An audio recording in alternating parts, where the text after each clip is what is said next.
ऐसा जो होता है वो महाभाग्यशाली कहा जाता है। ये चार बातें जिसके जीवन में आ जाए तो हृदय आनंद से भर जाए और नाचने का मन करे। ये चार बातें, और ये चार बातें उसी के जीवन में आती है जिस पर भगवान की विशेष कृपा होती है। जो हो चार बात एक ठोर, जो हो चार बात एक ठोर, तो मन मीत मिले मोहन ते, वो बने रसिक सिरमौर। जो हो चार बात एक ठोर, एक ब्रज जन्म दूजो मानुष तन, विद्या ज्ञान प्रकाश, पूर्वले की लागी लाल सो, ही भक्ति आभास। इतने हूं पे नहीं करे कृपा कहूं, तो करिए सत्संग, दया विचार भक्ति जन पेरे, रहस रंगे रस रंग। ये जिस शरीरधारी को ये चार बातें मिल जाए वो रसिक सिरमौर हो जाएगा और उसका मित्र होगा मनमोहन ठाकुर। ललित त्रिभंगी श्याम सुंदर अखिल ब्रह्मांडों का नायक तुम्हारा दोस्त बन जाएगा अगर ये चार बातें तुम्हारे जीवन में हैं। पहला, ब्रज में जन्म, दुर्लभ बात। अब हम इस पंक्ति में कैसे खड़े हो?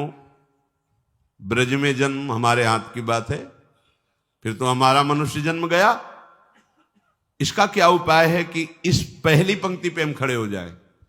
तो दीक्षा से नया जन्म माना जाता है। यदि वृंदावन रस का चिंतन करने वाले रसिक शिरोमणि सदगुरुदेव का आश्रय लिया जाए तो आपका ब्रज में जन्म माना जाएगा, क्योंकि आपका नया जन्म हुआ है। ये शास्त्र सम्मत बात है कि दीक्षा एक नया जन्म होता है। जो दीक्षा देने वाला है वो हमारा असली माता पिता है। क्योंकि आप कहोगे नकली भी होते हैं, हाँ, ये नकली है शरीर, ये टिकाऊ नहीं है। 50 वर्ष 80 वर्ष 100 वर्ष। लेकिन गुरुजी ने जो जन्म दिया है वो दिव्य चिदानंद भाव देह की प्राप्ति का है, और वो अनंत काल तक प्रियालाल के समीप रहेगा। जो मंत्र मिलता है, जो नाम मिलता है, वो प्रभु मिल गए। अभी आप समझ नहीं पा रहे। चेक हाथ में आ गई अरब रुपया की तो अरबपति बन गए, पर अभी 1 रुपया खर्चा करने के लिए हाथ में नहीं है। अब वो कार्य उसका आगे बढ़ेगा। आप बैंक जाएंगे, वहां जांच होगी, आपको पैसा 1 अरब, पर आप अरबपति उसी समय बन गए जब चेक आपके हाथ में है। ऐसे ही दीक्षा मिली तो आप प्रभु के उसी समय हो गए। आपकी स्वीकृति, आज से मैं वैष्णव हो गया, श्री हरि का हो गया। अच्छा, बोले आप बोलते हो, बोलने से क्या, प्रमाण दीजिए। नागरीदास जी परम सिद्ध संत रस में, जो ये रस का सार भजन शिरोमणि स्वरूप है, नित्य विहार रस के सिद्ध रसिक कह रहे, श्री हरिवंश शरण जे आए, श्री वृषभानु कुंवरी नंद नंदन, निज कर अपनी चिट्ठी चढ़ाए। जहां कोई महाप्रभु हरिवंश चंद्र जी की शरण हुआ तो प्रिया प्रीतम निकुंज के रजिस्टर में उसका नाम लिख लिया। नागरीदास जी कह रहे, सही बात तो यह है कि उन्होंने हमें स्वीकार किया है, इसीलिए हमारी दीक्षा होती है, इसीलिए हमें सदगुरुदेव मिलते हैं। हमारे भाग्य का विषय नहीं, प्रियालाल ने मुझे घसीटा है, प्रियालाल मुझे स्वीकार किए। जिस दिन दीक्षा मिली उसी दिन चेक जैसे हाथ में मिली और अब पति बने, उसी दिन आप प्रभु के हो गए, उसी दिन भगवत प्राप्ति के अधिकारी हो गए। अब जैसे आगे का प्रोसेस शुरू होता है, बैंक जाना, जांच करवाना, फिर सही निकलने पर रुपया मिलना, ऐसे ही अब आपकी जांच बैठेगी कि आप कैसे शरणागत हो।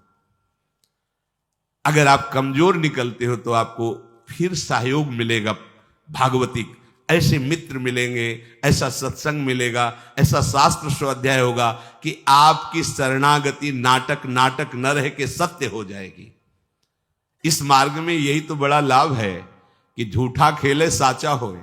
अगर नाटक से भजन करोगे तो तुम्हें सत्य भजनानंदी बना देंगे प्रभु, ये बड़े कृपालु है। तो दीक्षा नया जन्म माना जाता है। तो हमने यदि वृंदावन ब्रज के रसिक शिरोमणियों का आश्रय लेकर उनसे दीक्षा ली तो हमारा नया जन्म हो गया। शरीर का जन्म और दीक्षा का जन्म, इनमें दीक्षा का जन्म विशेष महत्वपूर्ण माना जाता है। तो एक शरीर का जन्म हुआ ब्रज में और एक हुआ दीक्षा का जन्म। तो हम शरीर के जन्म में तो ब्रह्मा के विधान से चलते हैं, लेकिन दीक्षा के जन्म में साक्षात श्री हरि के विधान से चलते हैं। हरि ने मुझे जन्म दे दिया, अब हम पक्के ब्रजवासी हुए, क्योंकि हमारा जन्म हो गया। क्या? दीक्षा जन्म। इसे कोई नहीं काट सकता त्रिभुवन में, यह सिद्धांत है। अच्छा, ब्रज में सुअर, कुत्ता, कीट पतंग के रूप में जन्मे, अहोभाग्य, महापुरुषों ने मांगा है।